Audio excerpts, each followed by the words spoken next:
네, 우리 오늘 본문 말씀 우리 함께 보도록 하겠습니다. 오늘 말씀은 예레미야서 27장 1절부터 11절에 있는 말씀입니다. 저와 함께 교독하도록 하겠습니다. 유다 왕 요시아의 아들 여호야김의 통치 초기에 여호와께로부터 이 말씀이 예레미야에게 임했습니다. 여호와께서 내게 이렇게 말씀하셨다. 너는 줄과 멍에를 만들어 내 목에 걸어라. 그리고 나서 예루살렘에 있는 유다 왕 시드기야에게 온 사신을 통해 에돔 왕, 모압 왕, 암몬 자손의 왕, 두로 왕, 시돈 왕에게 전가를 보내라. 그 사신들에게 명령해 자기 군주들에게 전하라고 하였다. 이스라엘의 하느님 만군의 여호와가 이렇게 말한다. 너희 군주들에게 이렇게 말하라. 내가 큰 능력과 펼친 팔로 땅과 땅 위의 인간과 짐승을 만들었다. 그리고 내가 보기에 합당한 사람에게 내가 그것을 주었다. 이제 내가 이 모든 나라들을 내 종 바벨론 왕 느부갓네살의 손에 넘겨줄 것이다. 내가 또한 들짐승들을 그에게 주어 그를 섬기도록 할 것이다. 바벨론 땅이 멸망할 때가 오기까지 모든 민족들이 느부갓네살과 그의 아들과 그의 손자를 섬길 것이다. 그러나 그 후 많은 민족들과 큰 왕들이 그를 정복할 것이다. 그러나 어떤 민족이나 나라가 바벨론 왕 느부갓네살을 섬기지 않거나 자기 목을 바벨론 왕의 멍에 아래 숙이지 않는다면 내가 그의 손으로 그들을 처벌해 칼과 기근과 전염병으로 그 민족을 멸망시킬 것이다. 여호와의 말이다. 그러므로 너희가 바벨론 왕을 섬기지 않을 것이라고 말하는 너희 예언자들이나 너희 점쟁이들이나 너희 꿈꾸는 사람들이나 너희 무당들과 너희 마술사들에게 너희는 귀 기울이지 말라. 그들은 너희에게 거짓을 예언해 그 결과 너희를 너희 땅에서 멀리 떠나게 할 것이다. 내가 너희를 쫓아낼 것이고 너희가 멸망할 것이다. 11절 함께 읽겠습니다. 그러나 어떤 민족이라도 바벨론 왕의 멍에 아래 자기 목을 숙이고 그를 섬긴다면 내가 그들을 자기 땅에 남게 할 것이니 그들이 그 땅을 갈고 그곳에서 살 것이다. 여호와의 말이다. 아멘. 예레미야 26장에서는 예레미야가 성전에서 하나님의 백성들의 불순종에 따른 심판을 예언하는 모습을 우리가 보았습니다. 그리고 오늘부터 시작되는 27장 그리고 그 뒤로 이어지는 28장과 29장까지는 예레미야가 유다와 함께 멸망, 그 이방 나라들을 향하여 하나님의 심판의 도구로서 하나님께서 그들에게 전하라고 하시는 말씀을 전하는 모습을 우리가 보게 됩니다. 예레미야를 보면은 여러분들도 잘 아시겠지만 하나님께서 예레미야를 통하여서 전하라고 하시는 말들은 좋은 말들이 없습니다.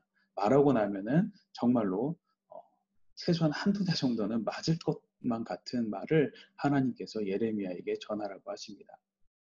오늘 27장에서도 마찬가지죠. 27장에서 하나님께서 예레미야에게 뭐라고 전하라고 하십니까?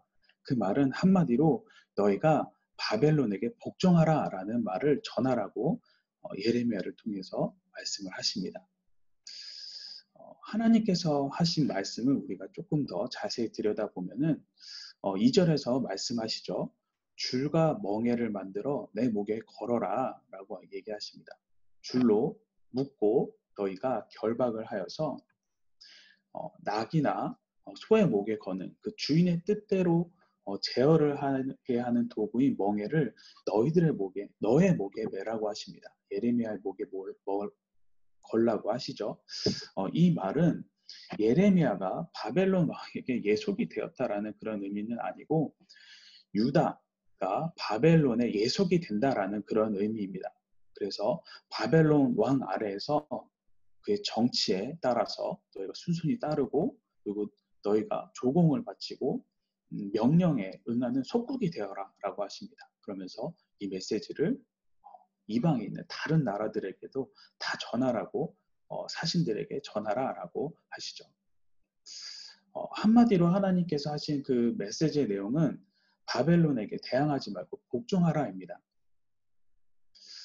하나님께서 유다에게 바벨론에 복종하라고 하시는 그 말씀을 주신 이유는 유다 왕 시드기야로 하여금 이방 나라들과 너희들이 동맹을 맺고 맺어서 바벨론에게 대항하는 것, 그것이 헛된 일이라는 것을 먼저 알려주기 위함입니다. 그러면서 또 다른 의미로는 하나님의 징계가 이것이니까 네가 거스르지 말고 받아들여라 라고 하는 것이죠. 이런 하나님의 말씀은 어떻게 보면 정말 듣기 싫은 것이고 받아들이기 힘든, 때로는 우울하면서도 고통스러운 내용입니다. 그리고 그대로 행하는 것이 자존심이 상하고 부끄럽고 때로는 쪽팔리는 일이기도 하죠. 아마 유다 왕은, 유다는 생각했을 거예요. 유다 왕과 그 사람들은 생각했을 거예요. 그 얘기를 들었을 때 이걸 따르라고? 하나님으로부터 택함을 받은 내가 감히 할례 받지 않은 못한 이방 나라로부터 내가 섬김을 받는 것이 아니라 그들로부터 그들을 내가 섬기고 그들 밑에 굴복하라는, 바벨론이 당시에 그 강대국이긴 하였지만 그것을 순순히 받아들인다라고 하는 것은 상당히 어려운 일이었을 거라고 생각이 듭니다. 하지만 이러한 일을 하나님께서 작정하시고 바벨론에게 굴복할 것을 명령하신 것은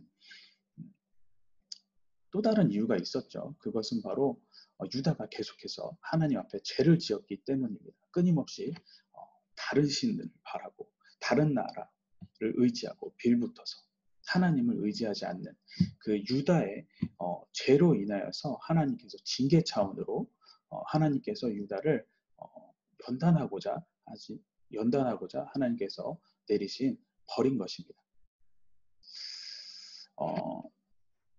여러분 한번 생각해 보시기 바랍니다. 어떤 사람이 고의로든 부주의로든 죄를 지었다라고 생각을 해보시기 바랍니다. 만약에 그렇게 죄를 지은 자가 취해야 하는 가장 올바른 모습, 바른 모습은 무엇일까요? 그것은 바로 자기 스스로 그 죄를 고백하고 자수하는 것입니다. 그리고 법이 정한 대로 형벌을 그대로 받는 것이죠.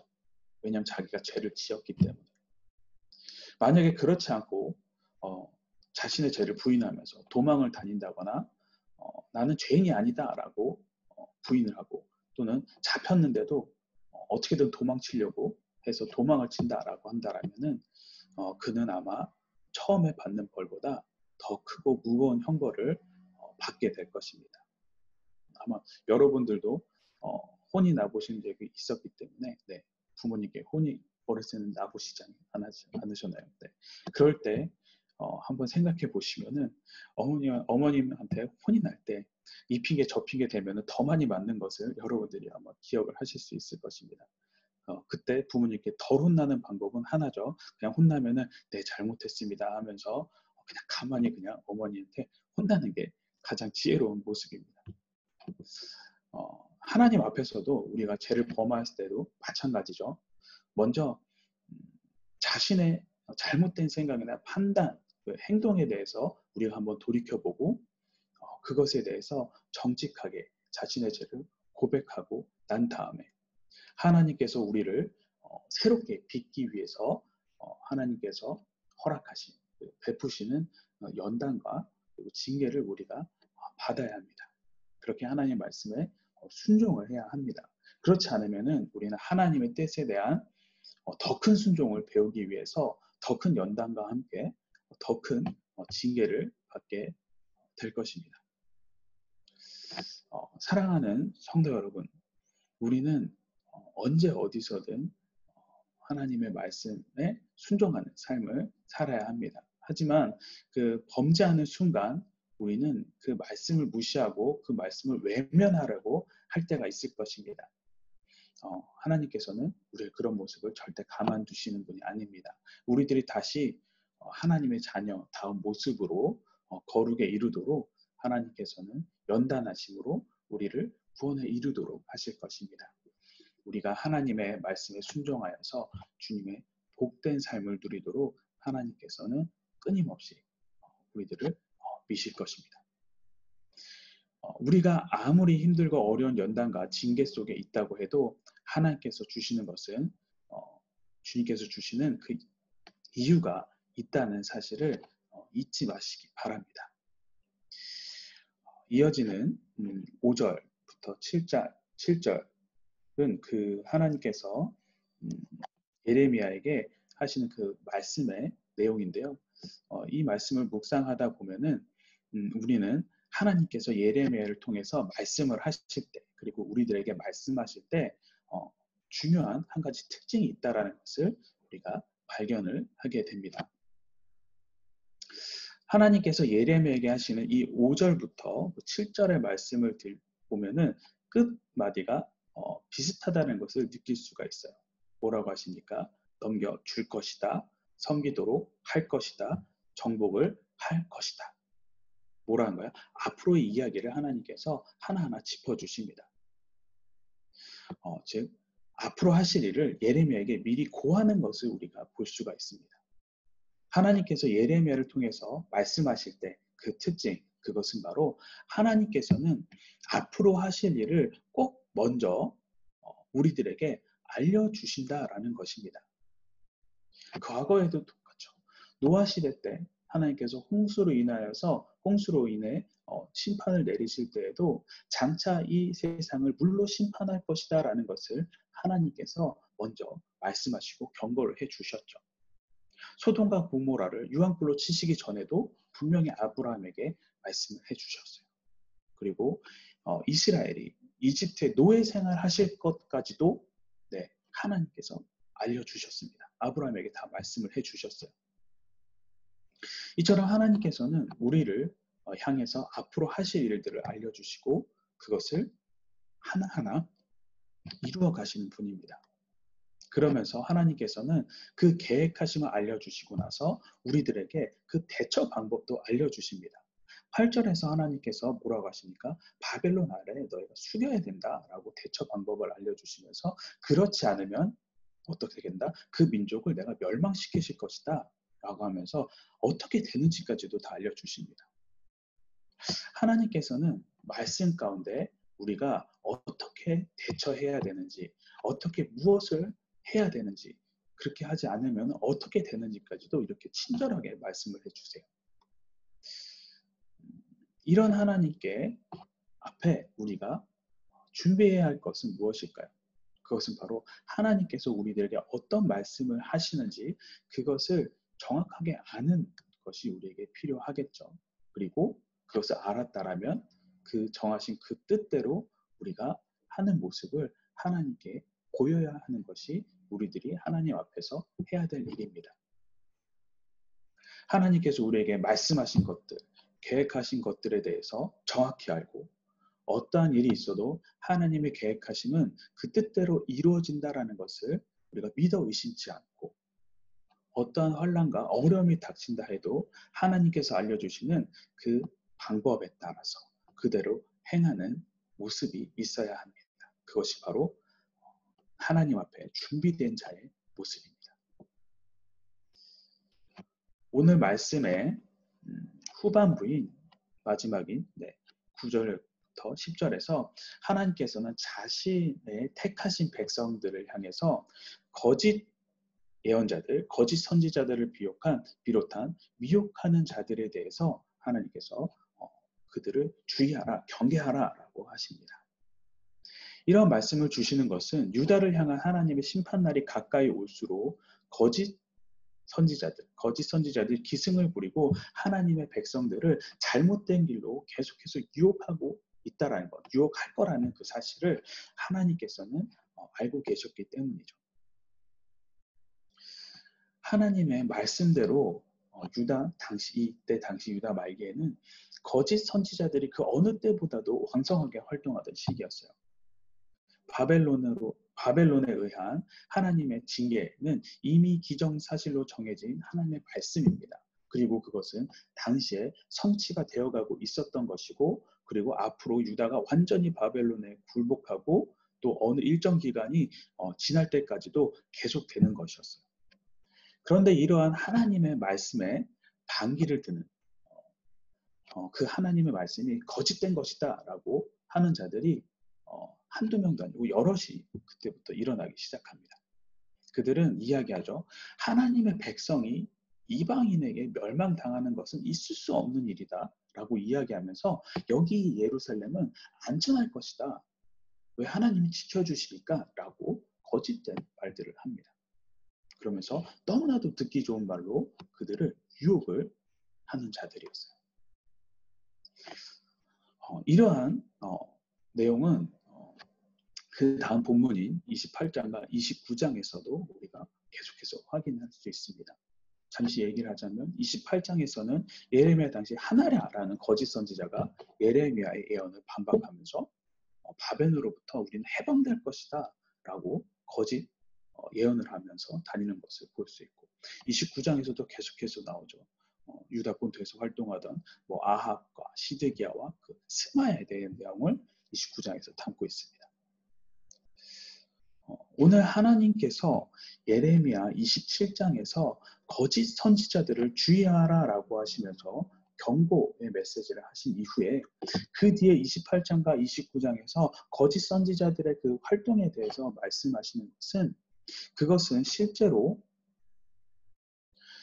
어떤 일을 하는 자들인지 소개하기 위한 의도도 있지만 하나님께서 경계하라고 하신 그 거짓 선지자들이 이렇게 활개치고 있다라는 것을 보여주고 그만큼 그들을 조심하라라고 각인시켜주기 위한 의도에서 하신 것이라고 생각이 듭니다. 그러면서 그 각인은 당시 사람들뿐만 아니라 지금 이 말씀을 듣고 있는 우리들에게도 동일하게 적용이 되겠죠. 왜냐? 이 거짓 선지자들의 이러한 모습은 이 말씀이 쓰여진 이 예레미야 때만 있는 것이 아니라 심판의 날이 가까이 올수록 그렇다면 언젠가요? 오늘에도 마찬가지로 끊임없이 이어지고 있는 모습 중에 하나이기 때문입니다.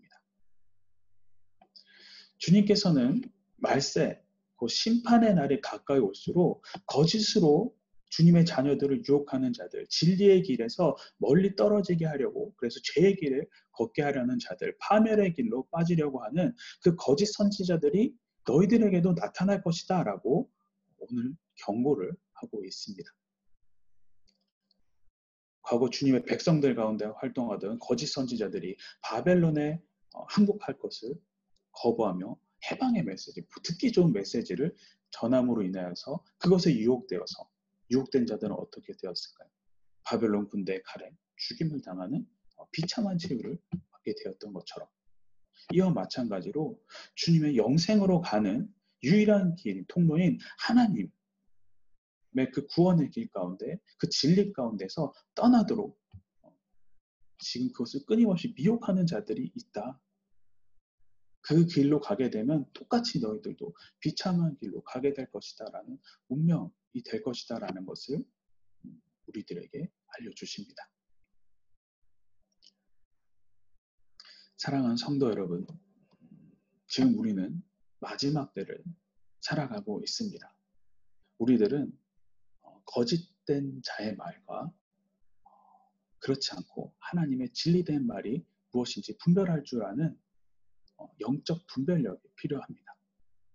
그렇게 되려면 주님 앞에서 우리가 항상 뜨여져 있어야 합니다. 그것을 분별하고 이기기 위해서는 솔직히 그건 우리들의 힘만으로는 불가능하죠. 주님께서 우리들에게 힘을 주시지 않으면 그건 도저히 불가능한 일입니다. 주님께서 거짓된 영, 주님으로부터 거짓된 영을 분별할 수 있는 지혜와 능력을 달라고 혹여나 내가 그 미혹 가운데 빠지게 된다라면 이겨낼 수 있는 힘을 주시옵소서. 주님께 구하는 주님의 자녀가 되시기를 바랍니다. 오늘 말씀으로 우리 함께 기도하도록 하겠습니다. 지금 이 시간 우리 함께 기도할 때에 주님, 우리 죄를 깨닫게 하여 주시고 주님께서 깨닫게 하심에 감사하며 주님께 회개하는 자 되게 하여 주시옵소서. 우리에게 말씀하시는 주님의 말씀이 들리게 하여 주시고 계획하심이 깨닫는 지혜를 허락하여 주시옵소서. 세 번째로 거짓으로 우리를 미혹하는 자들을 우리가 분별할 수 있도록 하여 주시고 그들의 유혹을 이겨낼 수 있도록 주님 저희와 함께하여 주시옵소서. 우리 함께 기도하도록 하겠습니다.